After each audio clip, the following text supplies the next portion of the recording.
Assalomu alaykum obunachilar. Sog'misizlar, omonmisizlar? Bugun xudo xolasa baliq bozoriga kelamiz. Baliq bozoridagi narx-navoni kuzatamiz. Yurib tomosha qilib boraverasizlar. Siz boshlaymiz.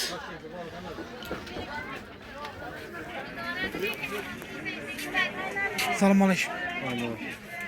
Chizim bo'ldi baliqlar? 50'den. 50danmi? 50dan ekan obunachilar.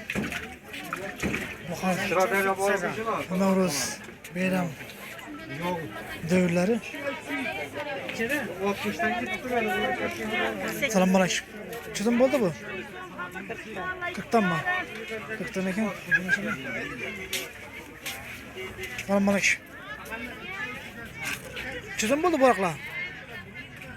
20. 20danmi? Obunachilar 20dan ekan.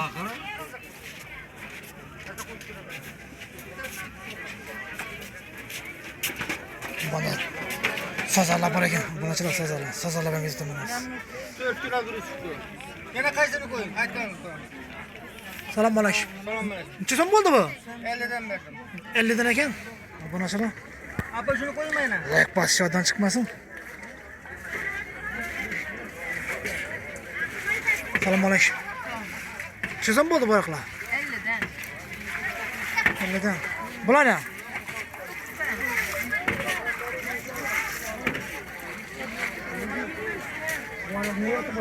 Rakam ki. Assalomu alaykum. Atoy kim bu baliq? Necha so'm bu? 23 danmi? Bular ne? 48 danmi? Assalomu alaykum. Necha so'm bo'ldi? 40 verdik 40. 40 mı? Arzalaptı yine. Dün beğenenler rahatlattı. Beyran bu bana arzalaptılar. 40'tan beğenmez ha. Büyümeler teyze. Sağ olasın. Soğudanızı versin.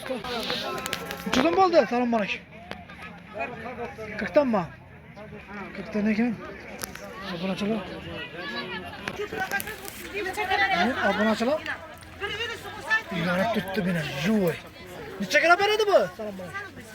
1 kilodan 3 kilo kadın. Her hırsı bora yine. Sazan. Ezoy. Juy değil. İlanet tuttu. İlanet tuttu beni. Ezoy. Abone açalım. Neden buldu bak balıkla? 22 yine. 22'den eken bak balıklar. Neçe kere veredi bu? 1 kilodan var eken. Bir takım et var. Ben açalım. Neden burası sana bu? 42'den eken yine. Neçe kere veredi bu? Neçe kere? Neçe kere veredi bu? 1 kilo çıkadigan balıklar ajoyib. Lek padişahdan çıkmaz o açılar. Assalomu alaykum. Neden bu? Neden bular? 50 so'm 50. 50 so'm. Necha kilo chiqadi bular? 2,5 kilo, 2 kilo 300. Ajoyib. İlgilen fazla ajoyib yine obunachilar. Yine. Bular neden? 28 deryaniki bu. Deryaniki bu. Obunachilar deryaniki ekan yine. Ajoyib balıklar yine. Bir yurtda başlayalım. Neden balık? 28'den mi? 28'den eken. Ajoyib yine balıklar. Bir yurtda başlayalım. Like padişahdan çıkmasın. Neçe bu? 38'den mi? 38'den eken. Neçe kilo çıkardı bu? 2,5 kilo, 2 kilo çıkardı bu yine. Katta balık, yaxshi balık yine. Ajoyib.